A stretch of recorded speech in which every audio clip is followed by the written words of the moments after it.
नमस्कार दोस्तों, आई का खबरें अक्टूबर के एपिसोड में आपका स्वागत है। थलसेरी के भूले बिसरे सर्कस कलाकारों की कहानी फोटोग्राफर के.आर. सुनील की नजर से।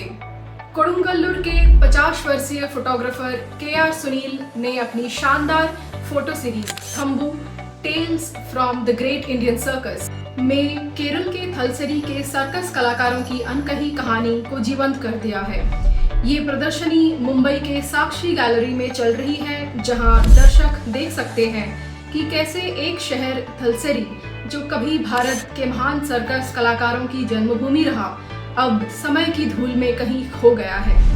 सुनील कहते हैं, मेरी तस्वीरें उन लोगों और समुदायों की हैं जिन्हें दुनिया अक्सर भुला देती है। 2014 में फोटोग्राफी शुरू करने वाले सुनील ने 46 सर्कस कलाकारों के ब्लैक एंड व्हाइट पोर्ट्रेट्स के जरिए उनके बीते वैभव और वर्तमान संघर्ष को जोड़ा है। इस प्रदर्शनी को Zurich based Asian contemporary fine arts founder Birgit उशिया ने क्यूरेट किया है। थंबू सीरीज हमें याद दिलाती है कि रोशनी के पीछे भी कहानियां होती हैं, कुछ अधूरी, कुछ भुला दी गई। साक्षी गैलरी मुंबई में ये फोटोग्राफी एग्जीबिशन 5 नवंबर तक सुबह 11 बजे से शाम 6 बजे तक खुली रहेगी। रोई रोई बिनाले ज़्यूबिन गर्ग की आखिरी म्यूजिकल फिल्म 31 अक्टूबर को रिलीज होगी। असम के मशहूर गायक और अभिनेता ज़्यूबिन गर्ग की आखिरी फिल्म रोई रोई बिनाले का ट्रेलर 23 अक्टूबर को रिलीज किया गया, जिसकी जानकारी द असम ट्रिब्यून ने दी। ये फिल्म 31 अक्टूबर को सिनेमाघरों में रिलीज होगी।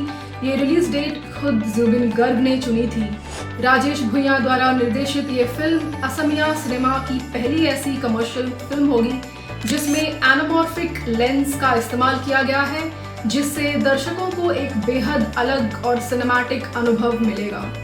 संगीत, भावनाओं और कहानी के अनोखे संगम के साथ रोई रोई बिनाले दर्शकों के दिलों में एक गहरी छाप छोड़ने वाली है। ये फिल्म ज़्यूबिन गर्ग की संगीत और अभिनय यात्रा का यादगार समापन मानी जा रही है। उद्घोष फेस्ट योद्धा नृत्य और कलरीपयट्टू मार्शल आर्ट्स का क्रिएटिव संगम। भोपाल के ट्राइबल म्यूजियम में उद्घोष फेस्ट के दौरान कलरीपयट्टू, लेजिम और तलवार ढाल रस प्रस्तुत किए गए। ट्राइबल मार्शल आर्ट्स और फोक परफॉर्मेंसेस को मंच पर जीवंत किया गया। ये फेस्टिवल सेलिब्रेट करती है हिम्मत, लेगेसी और ट्रेडिशनल कॉम्बैट आर्ट्स। गगना चुक्की वाटरफॉल्स फेस्टिवल प्रकृति और फोक आर्ट्स का मधुर मिलन। कर्नाटक के गगना चुक्की वाटरफॉल्स में 2 दिवसीय उत्सव में live music, folk dance troupes, craft stalls and local cuisine पेश किए गए। फ्री ट्रांसपोर्ट फैसिलिटीज और भोजन ने पर्यटकों का उत्साह और बढ़ाया। ये फेस्टिवल ग्रामीण कला और पर्यटन का शानदार संगम प्रस्तुत करता है। गांधी सागर फेस्ट आदिवासी कला का जलवा। इंदौर के गांधी सागर फेस्ट में आदिवासी नृत्य, लोक संगीत और वर्कशॉप्स का आयोजन हुआ। इस फेस्टिवल में स्थानीय कलाकारों को मंच मिला और ग्रामीण कला परंपराओं को प्रमोट किया गया। तिरुवनंतपुरम ओणम फिनाले रंग बिरंगे कल्चर का धमाका। तिरुवनंतपुरम में 9 सितंबर को आयोजित ग्रैंड कल्चरल पैजेंट में मंदिर कलाएं, शास्त्रीय नृत्य और लोक रंगमंच देखने को मिला। यहाँ परिवार और सांस्कृतिक ट्रूप्स ने मिलकर केरल की समृद्ध संस्कृति का जश्न मनाया। तेलंगाना की बथुकम्मा फेस्टिवल ने 2 गिनीज वर्ल्ड रिकॉर्ड्स बनाए। हैदराबाद के बथुकम्मा उत्सव ने 2 गिनीज वर्ल्ड रिकॉर्ड्स बनाए।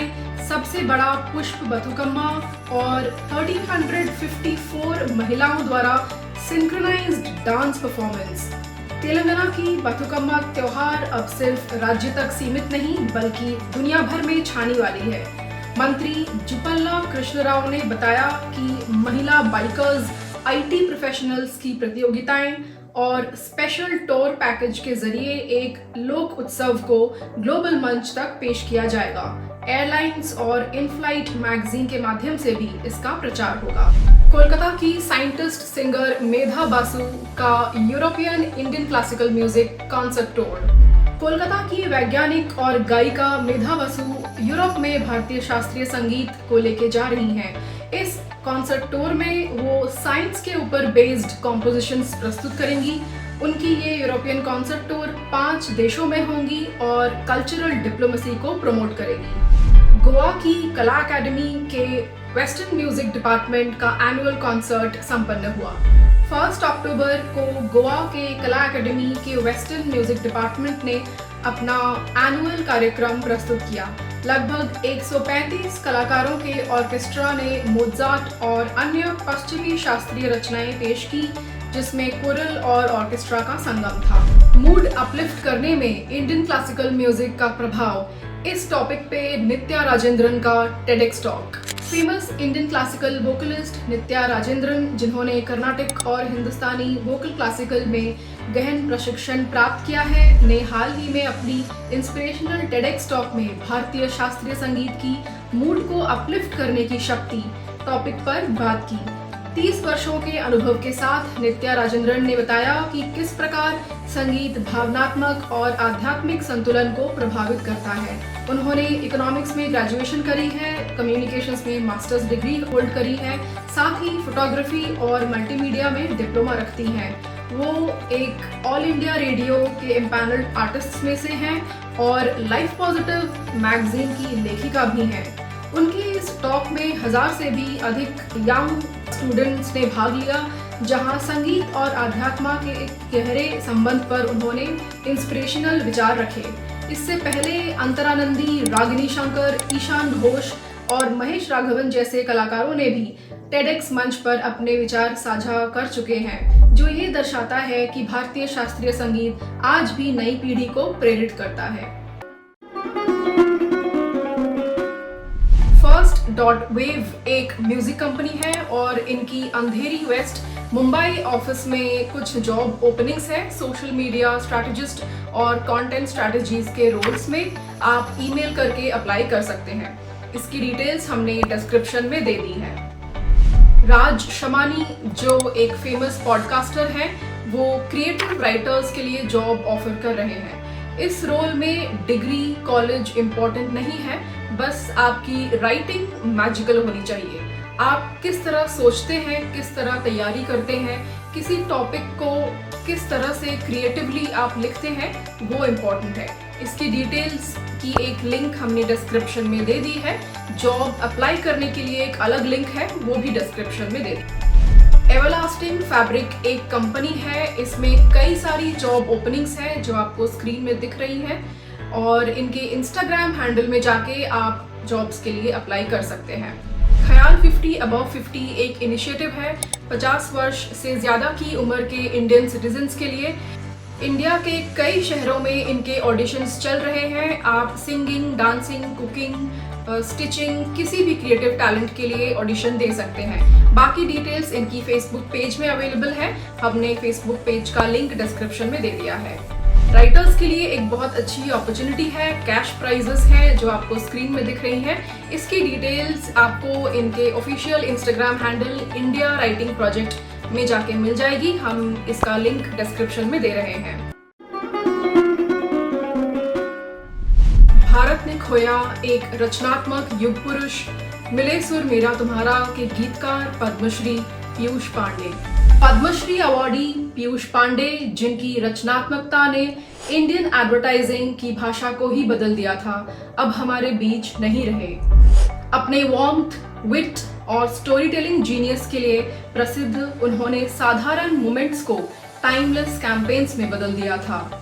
मिले सुर मेरा तुम्हारा, जिसे भीमसेन जोशी ने गाया और लुइस बैंक्स ने अरेंज किया था, वर्ष 1988 में रिलीज हुआ था। ये गीत भारत की विविधता, एकता और रंगों को एक धुन में परो देता है। ये केवल एक गाना नहीं बल्कि भारत की आत्मा का संगीत है। दशकों बाद भी ये गीत हमें याद दिलाता है कि भारतीय होना क्या मायने रखता है, विविधता, एकता और हमेशा सुर में। ये खबर बिजनेस इनसाइट्स सेक्शन में हमने इसलिए अहम रखी है क्योंकि पीयूष पांडे ओगिलवी और मैथर, जो कि भारत की टॉप एडवर्टाइजिंग एजेंसी है, उसके एग्जीक्यूटिव चेयरमैन और क्रिएटिव हेड थे। उन्होंने ब्रांडिंग और एडवर्टाइजिंग की दुनिया में ऐसे जिंगल्स और कैंपेन्स रचे जो आज भी याद किए जाते हैं। ऐसे दुखद समय में एक इम्पोर्टेंट दिशा में हम एक इंसाइट बताना चाहेंगे कि आज के इंडियन म्यूजिक इंडस्ट्री में तमाम फेमस और टैलेंटेड सिंगर्स जैसे national award winning singer Shilpa Rao, IIFA award winning singer Vibha Saraf, Shankar Mahadevan जैसे नेशनल और इंटरनेशनल अवार्ड विनिंग सिंगर, इन सभी ने अपने करियर की शुरुआत जिंगल सिंगिंग से ही की थी।